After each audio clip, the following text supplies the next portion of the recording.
Jean-Frédéric Poisson, vous défendez l'impôt pour tous. Vous souhaitez que tout le monde paie l'impôt sur le revenu, même symboliquement, et même c'est la moitié des Français qui aujourd'hui ne le paient pas.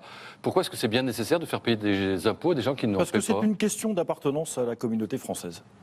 Et qu'à partir du moment où on veut signifier à tout le monde que tout le monde est le bienvenu dans cette communauté, chacun contribue à proportion de ce qu'il peut y faire.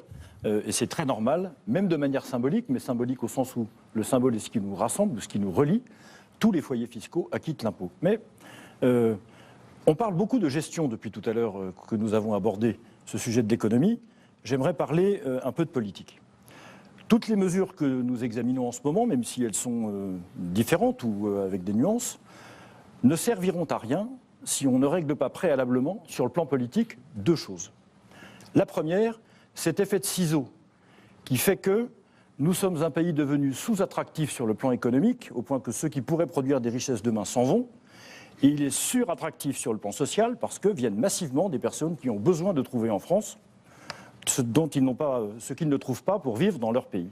Deuxièmement, nous avons avec l'acte unique, ils ont avec l'acte unique organisé l'Europe sous la forme d'un marché ouvert à toutes les importations possibles, sans aucune espèce de concurrence, alors même qu'au sein de l'Union européenne, la monnaie unique et les directives européennes ont aménagé de la concurrence féroce entre les pays de l'Union. Si nous ne réglons pas préalablement ces deux questions, tout ça ne servira absolument à rien.